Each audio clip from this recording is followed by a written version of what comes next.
Bonsoir. Je suis un peu étonné, le mot est faible. Choqué serait plus juste. Et néanmoins, rien ne me surprend. Rien ne me surprend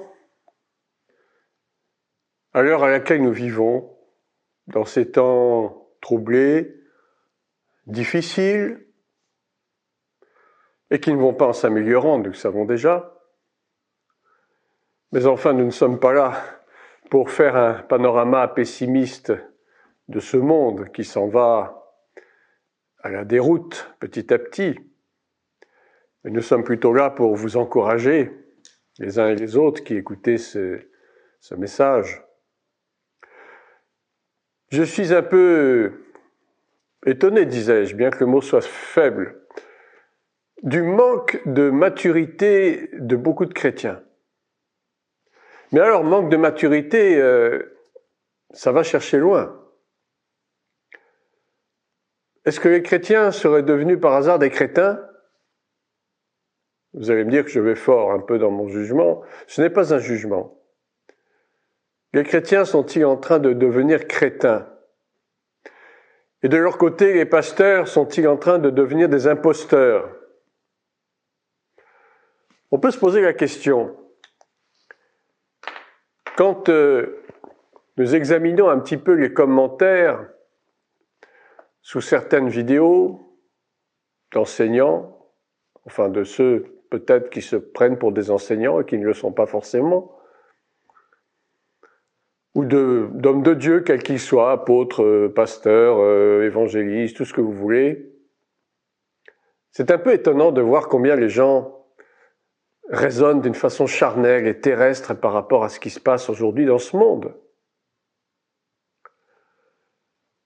À qui peut-on imputer la faute ? Aux fidèles ou à leurs bergers ? Certainement aux deux. Les uns, les bergers, parce qu'ils se complaisent dans des enseignements qui flattent la chair, qui sont agréables à entendre. Et puis les autres, c'est-à-dire les fidèles, ceux qu'on peut appeler entre guillemets les brebis,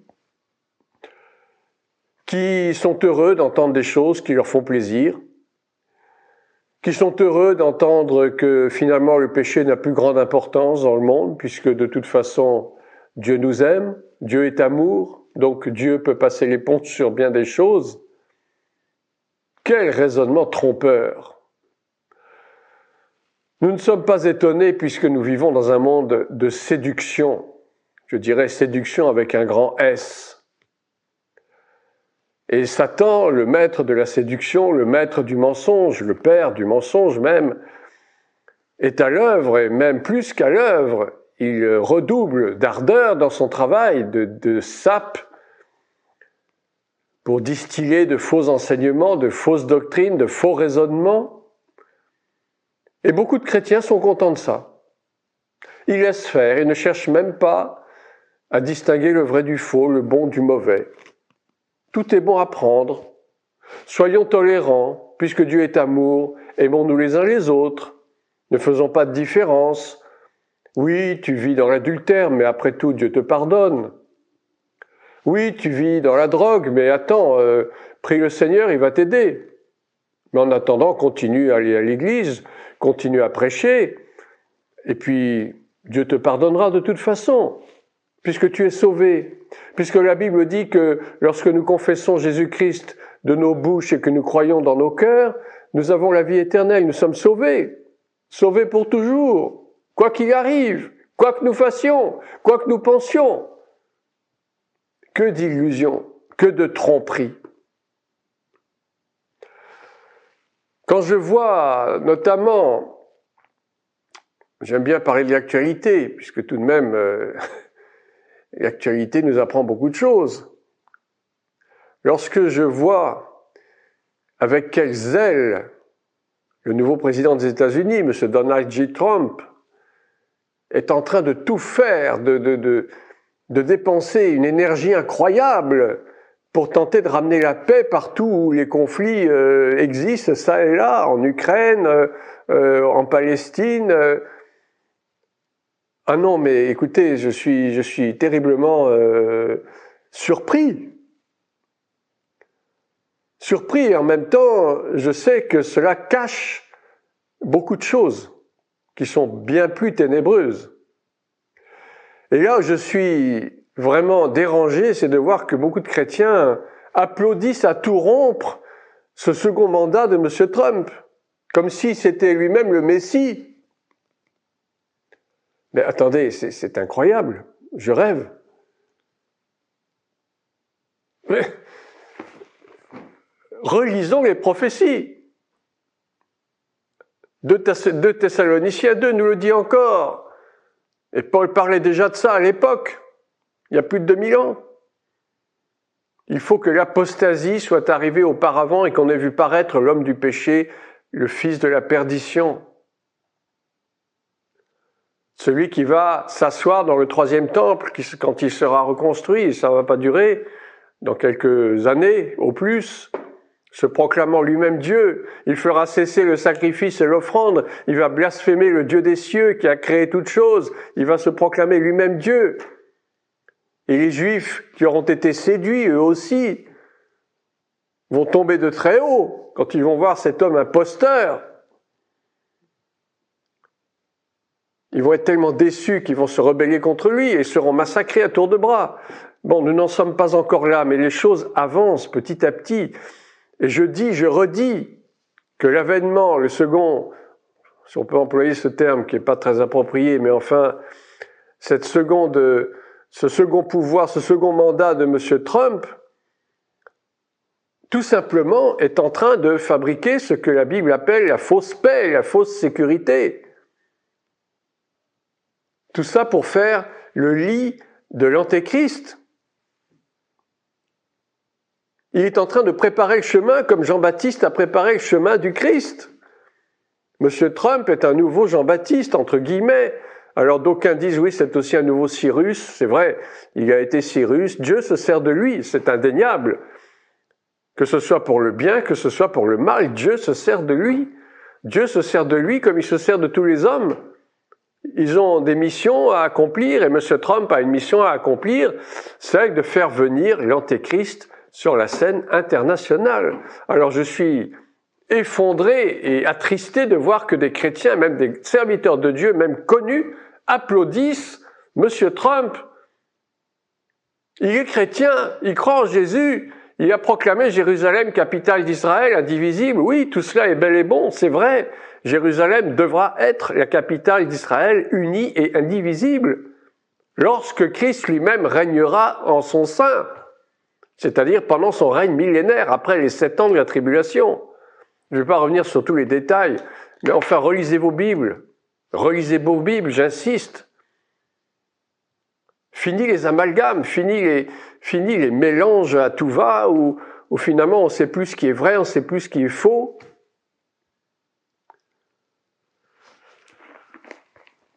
Je vais vous lire un petit passage du prophète Ézéchiel, en son chapitre 34 et au verset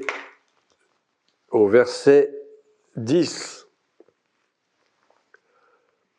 Alors ça s'adresse à Israël, mais vous savez bien que ce qui s'adresse à Israël s'adresse aussi à l'Église aujourd'hui. Ainsi parle le Seigneur l'Éternel. Voici, j'en veux aux pasteurs. Je reprendrai mes brebis d'entre leurs mains. Je ne les laisserai plus paître mes brebis, et ils ne se paîtront plus eux-mêmes.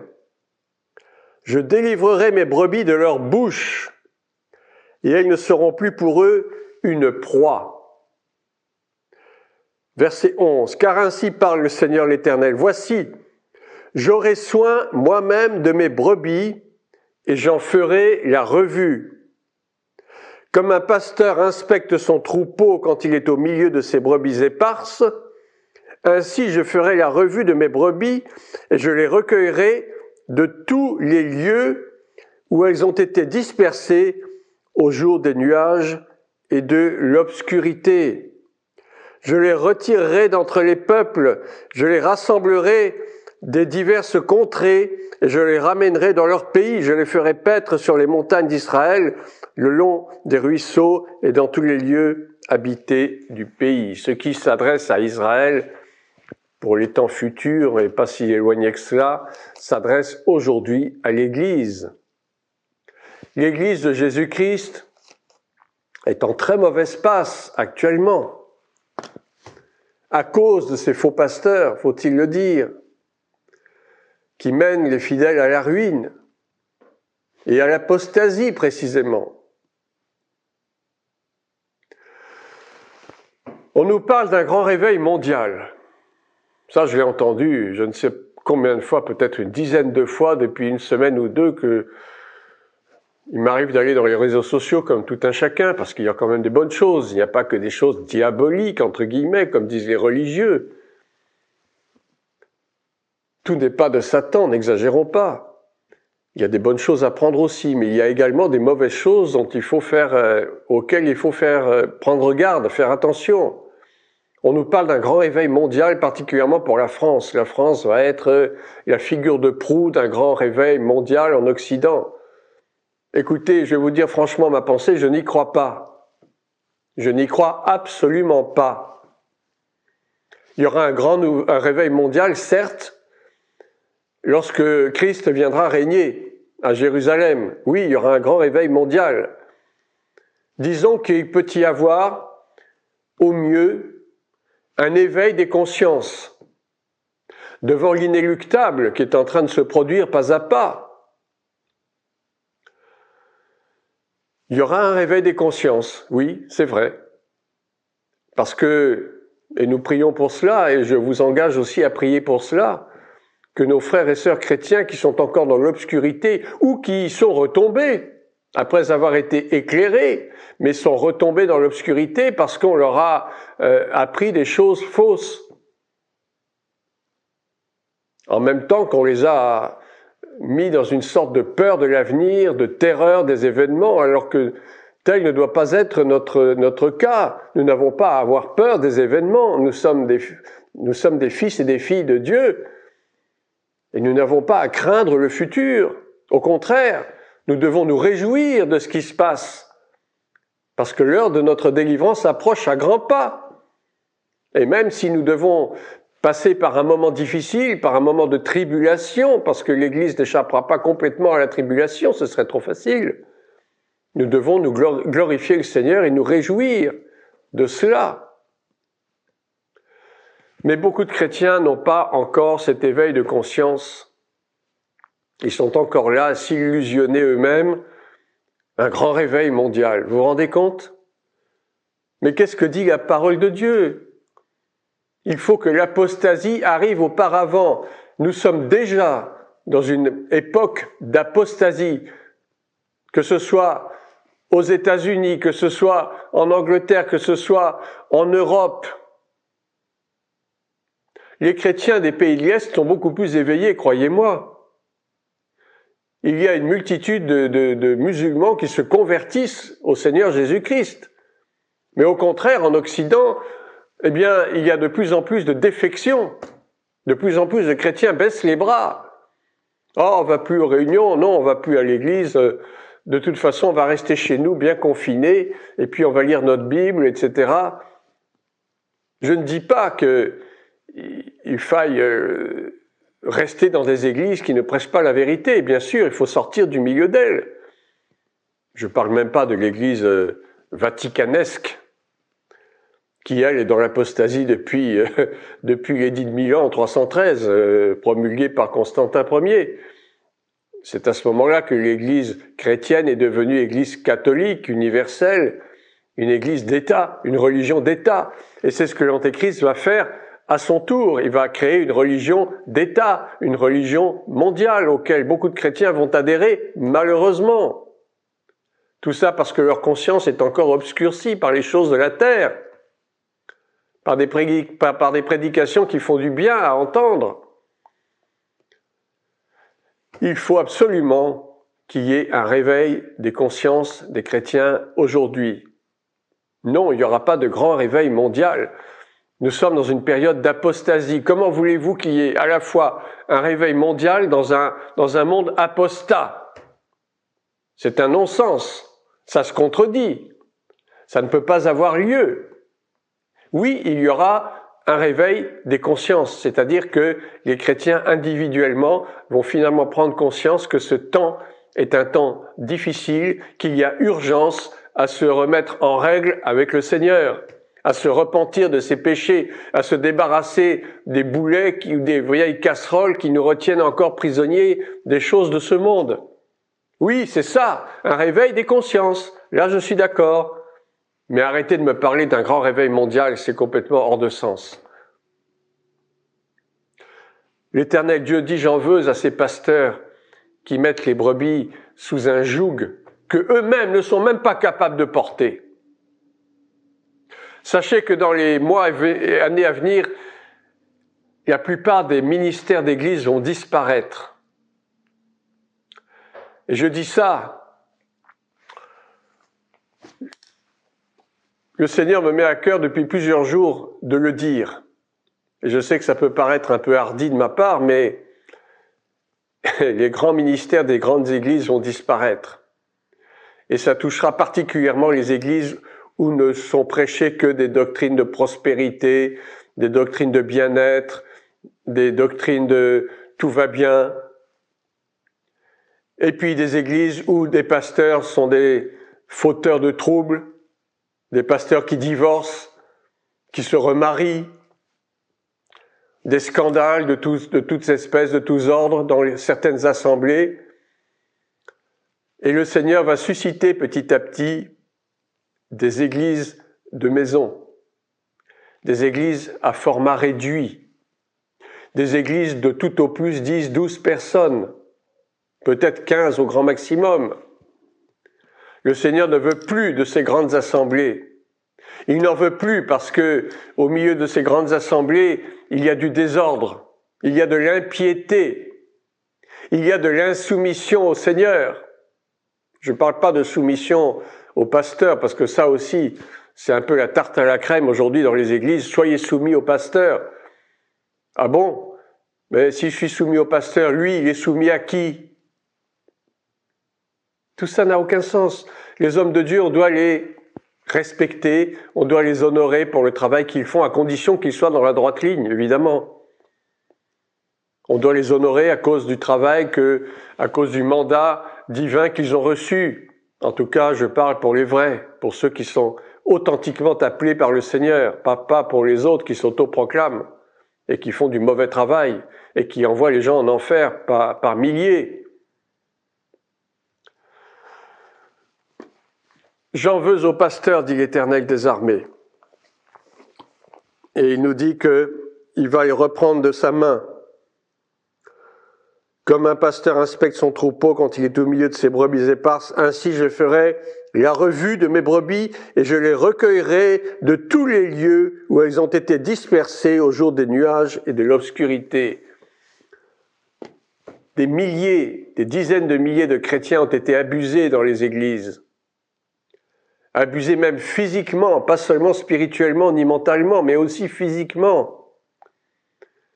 Et le Seigneur va aller faire le nettoyage dans toutes ces assemblées. Il va prendre celui ou celle qui aura été abusé, abusé, trompé, séduit. Il va faire le tri. Ses yeux vont se promener dans les assemblées d'aujourd'hui, quel que soit le lieu, et il va recueillir dans sa main toutes ces pauvres brebis qui souffrent. Il va recueillir un reste dans chaque assemblée. Il y aura un reste. Tout comme en Israël, il y aura un reste qui sera sauvé. C'est la même chose dans l'Église. Il y aura également un reste de ceux qui fléchissent le genou devant le Seigneur et non pas devant Baal et devant toutes les séductions de ce monde, mais qui souffrent, qui ont peur de quitter ces assemblées, qui ont peur des représailles, qui ont peur des malédictions qu'on menace de leur faire. Et du coup, elles restent prisonnières dans ces assemblées. Elles sont prisonnières, elles n'osent rien dire. Et pourtant, elles souffrent intérieurement. Et le Seigneur connaît qui sont ces personnes. Et il va les recueillir de sa main. Et il va les déplacer, il va les mettre là où elles doivent être. Où elles seront en liberté spirituelle, dégagées de toutes sortes de fardeaux qu'on leur a imposés pendant des mois, peut-être des années. Moi-même, j'ai fait partie de ces assemblées il y a 20 ans. Et au moment où ça devenait pesant pour moi-même, pour ma famille, où je voyais pas d'issue, nous sommes partis sans rien dire à personne. Mais tout de suite, qu'est-ce qu'on n'a pas entendu? Ah, ils ont quitté le Seigneur, ils ne sont plus chrétiens parce qu'ils ont quitté l'Église. Vous voyez quelle absurdité, quelle bêtise, quelle stupidité les chrétiens peuvent proférer. On marche plus avec eux à leur suite, alors nous sommes tout de suite traités comme des moins que rien, comme des déchets. C'est cette mentalité que Satan a infiltrée dans les églises aujourd'hui. On ne suit plus le pasteur, donc on est un apostat. On ne suit plus la majorité des chrétiens qui sont en train de se perdre, donc nous ne valons rien. On a décidé de suivre un autre chemin, c'est-à-dire le chemin du Seigneur, le chemin de la vérité, et non pas des vérités. Alors du coup, on n'est plus considéré, on est rejeté. Mais gloire à Dieu, gloire au Seigneur. Lorsque l'on parlera mal de vous, c'est que je suis avec vous, a dit Jésus.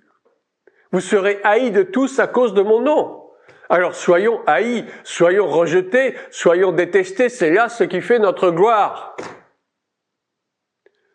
Encore une fois, il n'y aura pas de grand réveil mondial. Il y aura seulement un réveil des consciences. Conscience que le Seigneur a besoin d'hommes et de femmes réellement nés de nouveau, réellement baptisés du Saint-Esprit, qui le cherchent de tout leur cœur et qui sont prêts à proclamer la vérité quoi qu'il en coûte. Le Seigneur se fiche des églises aujourd'hui, il se fiche de ces assemblées de 15 000 personnes, ça ne l'intéresse pas. Ce qui l'intéresse, c'est le cœur de ceux qui sont honnêtes, qui sont droits, qui marchent dans l'intégrité et dans la justice. C'est ce que nous dit Genèse à propos de Noé. Noé était juste et intègre devant Dieu. Et parce qu'il était juste et intègre devant Dieu, Dieu l'a utilisé pour repeupler la terre. Il a dit la même chose à Abraham. Marche droit devant moi et sois intègre. Et du jour où Abraham est devenu intègre, son nom même a été changé d'Abraham à Abraham. Et le nom de sa femme, Sarai, est devenu Sarah.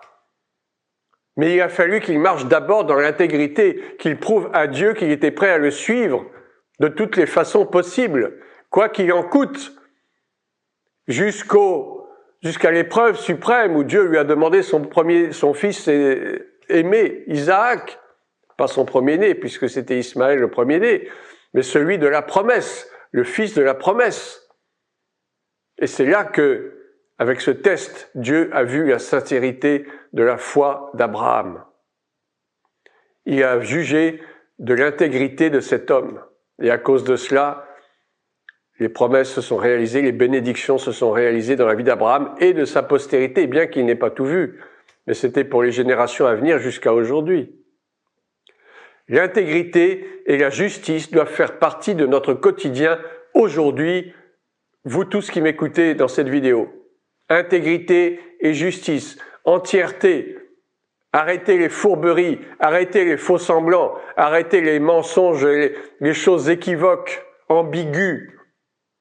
Dieu n'aime pas l'ambiguïté, soit c'est oui, soit c'est non. Il n'y a rien au milieu, entre les deux. Une dernière fois, sachons discerner les temps et les saisons. Et ne soyons plus des ouvriers stupides. Et n'obéissons plus aveuglément à des pasteurs imposteurs. Ayons du discernement, ayons de la sagesse. Et si nous ne l'avons pas, demandons-la à Dieu qui nous la donnera sans rechigner. Il donne à celui qui demande avec foi. Que Dieu vous bénisse.